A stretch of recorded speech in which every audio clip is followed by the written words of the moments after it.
भाग एक। भारतीय अंतरिक्ष अनुसंधान संगठन इसरो के भविष्यगामी मिशन 2026 से 2030।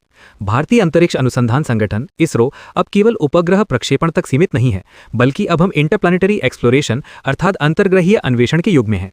एक, Gaganyaan mission. Gaganyaan, India's human space flight. यह भारत का सबसे महत्वाकांक्षी मिशन है, जिसका उद्देश्य भारतीय अंतरिक्ष यात्रियों गगननॉट्स को निम्न पृथ्वी कक्षा में LEO में भेजना और उन्हें सुरक्षित वापस लाना है। उद्देश्य, 3 सदस्यीय दल को 3 दिनों के लिए 400 किलोमीटर की कक्षा में भेजना। तकनीकी घटक, इसमें क्रू मॉड्यूल और सर्विस मॉड्यूल शामिल हैं। सुरक्षा के लिए क्रू एस्केप सिस्टम का सफल परीक्षण किया जा चुका है। महत्व, भारत अमेरिका, रूस और चीन के बाद मानव को अंतरिक्ष में भेजने वाला चौथा देश बन जाएगा। 2, शुक्रयान 1 मिशन टू वीनस। चंद्रमा और मंगल के बाद इसरो की नजर अब सौर मंडल के सबसे गर्म ग्रह शुक्र पर है। लॉन्च 2026 से 2028 के बीच प्रस्तावित। वैज्ञानिक लक्ष्य, शुक्र के सघन सल्फ्यूरिक एसिड के बादलों का अध्ययन करना और यह पता लगाना कि क्या वहां कभी जीवन की संभावना थी। चुनौती, शुक्र की सतह का तापमान 450 डिग्री सेल्सियस से अधिक है, जिसके लिए विशेष थर्मल शील्डिंग की आवश्यकता है।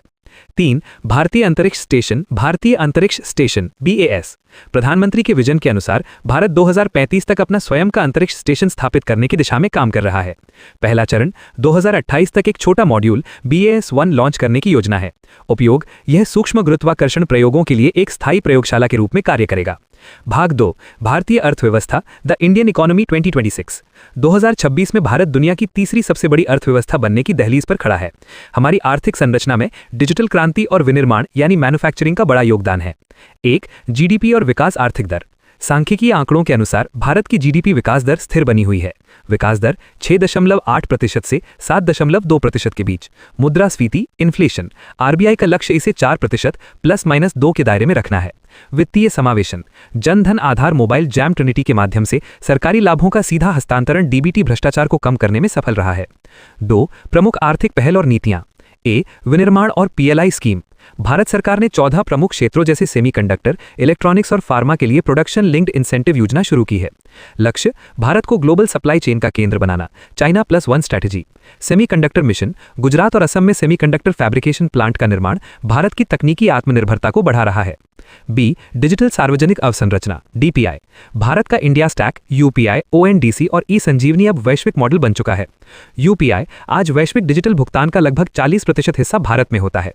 ONDC, यह ई-कॉमर्स क्षेत्र में Amazon और फ्लिपकार्ट जैसे दिग्गजों के एकाधिकार को चुनौती देकर छोटे व्यापारियों को समान अवसर प्रदान कर रहा है। 3, ऊर्जा संक्रमण एनर्जी ट्रांजिशन। भारत ने 2070 तक नेट जीरो उत्सर्जन का लक्ष्य रखा है। ग्रीन हाइड्रोजन मिशन, 2030 तक 5 MMT मिलियन मेट्रिक टन प्रति वर्ष हरित हाइड्रोजन उत्पादन का लक्ष्य।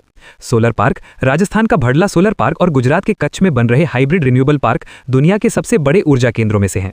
तुलनात्मक विश्लेषण 2020 बनाम 2026। निष्कर्ष, एक उभरती महाशक्ति। इसरो के अंतरिक्ष में छलांग और अर्थव्यवस्था में डिजिटल सुधार दोनों एक ही सिक्के के दो पहलू हैं। आत्मनिर्भर भारत, जहां इसरो ने हमें अंतरिक्ष तकनीक में आत्मनिर्भर बनाया है, वहीं आर्थिक सुधारों ने भारतीय स्टार्टअप्स और उद्योगों को वैश्विक प्रतिस्पर्धा के योग्य बनाया है। आगे के कदम, कौशल विकास, युवाओं को AI, क्वांटम कंप्यूटिंग और ग्रीन एनर्जी में प्रशिक्षित करना। बुनियादी ढांचा, गति शक्ति योजना के तहत लॉजिस्टिक्स लागत को कम करना। अनुसंधान, GDP का अधिक हिस्सा अनुसंधान और विकास में निवेश करना।